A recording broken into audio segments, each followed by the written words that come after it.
Hi, I'm Nate Seberg, and this is One Day Ahead.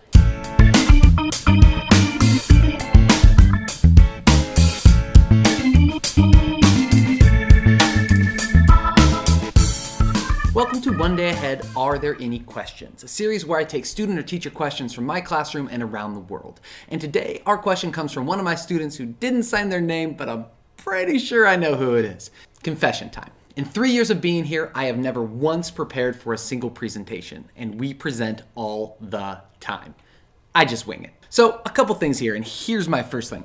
That's not a question. So yeah, wow, that is incredible. You were able to walk up in front of the world with their eyes. You know their eyes, how they look and how they look at you, and instead of just melting into a little pile of nothing and apologizing for even existing, instead, you just what? You turn on your mouth and go? Listen, if what comes out makes even the barest bit of sense, then yeah, that actually is pretty impressive to me. Have you ever wondered why teachers spend so much time focusing on public speaking? I mean, really, how often in the professional world do you actually rise up in front of your peers and deliver a full-blown speech? The answer in most fields is not that often. Admittedly, I don't have a real job, but that is what I guess. However, on the rare occasions when you do, when all the eyes are on you, when the pressure is at its highest, it absolutely is an opportunity to make a lasting impression. Being able to cobble together a coherent speech or pitch shows a competence under pressure and the ability to combine performance with clarity of thought and excellent writing. 2 years ago, I had to give a best man speech, and I was nervous, visibly. I think I must have been visibly nervous because the DJ came over, and the DJ looked exactly like you think he looks. And he came over and he's like, "Dude, you nervous?" And I was like, "Yeah, a little bit." And he said, "Dude, how many speeches have you seen in your life?" And I was like, yeah, that's not a real question. Can we move this along? I've seen a lot. And he said, "And how many of those do you remember what they said?" And I understood his point, that people are not going to remember what I say today. But I also do remember those speakers who were bad. And I definitely remember the people who knocked it out of the park. That's the opportunity you have to leave an impression during a speech. Not necessarily what you say, but definitely how you say it. But while a well-winged, wanged, don't Google that.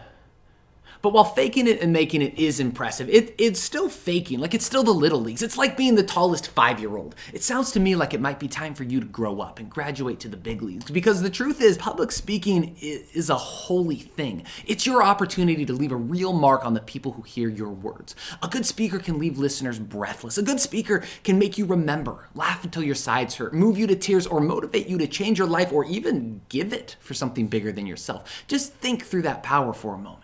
There is nothing else like it. Then think through the great leaders of the past, the figureheads of vast, history-shaking movements. Do you know what they all had in common?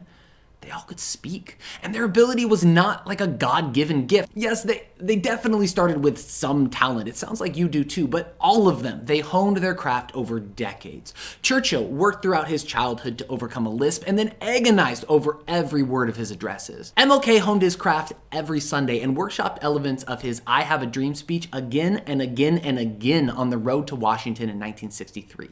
So even though I am impressed with your talent, it's worth saying that every time you wing a presentation and then bask in your stolen victory, you've thrown away a precious opportunity to practice for the big leagues. And you shortchange your gift by letting it atrophy through underuse. That's why every time I see a kid get up and just wing a speech or whatever, even if it goes well, I feel this nagging sort of sadness. I can't help but wonder, just imagine what they could do if they worked at it. So why don't you? Now, there's an interesting question. I'll bet you say you just don't. You don't care, you're too busy, and maybe that's true, but also, any teacher worth their salt knows the thing I'm about to tell you. Here it is.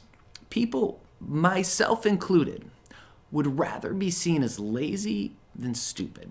Go with me on this because we've all seen it before. It's that detached, half smile thing. The kid who gets up in front of the class or whatever, and everything from the tone of their voice to their slinky body language to their slow blinking just screams, "I'm only here because I have to be. This isn't really me, guys. I didn't try." The truth is, not putting your best on the line is a defense mechanism. Because if you put your very best effort forward, if you throw all of your considerable talent into making this thing awesome, if you mine every last reserve of your creativity and passion and you work at it and then it's just fine, well, that's gonna hurt, isn't it?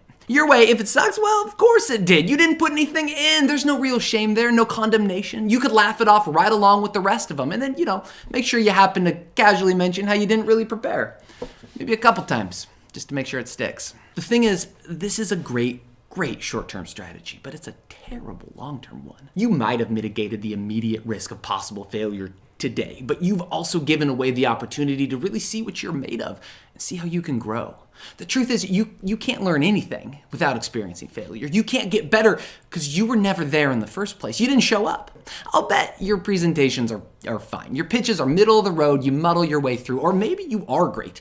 But I'll also bet you are not one bit better than the first time you bowed to fear and called it clever. So am I impressed with you? Yeah, I suppose I am, but I'm also sad for you because you've not yet learned what so many less naturally talented speakers around you have. That failure is not only a possibility, it's downright necessary. It's not shameful, it's the only way to grow. And that engaging honestly, unironically, and with no excuses waiting as a back door is the way to get to the next level. It's time to graduate to the big leagues. Rather than celebrating being the best unprepared speech in the room, instead, if you dare, give it everything you got. Only then will you find out how good you really are and how good you might become. Thanks for your question. Don't forget to subscribe, like, and check out my other videos. If you have questions you would like to see featured, you can email me here or simply comment below. Thanks for watching. I'll see you next time on One Day Ahead.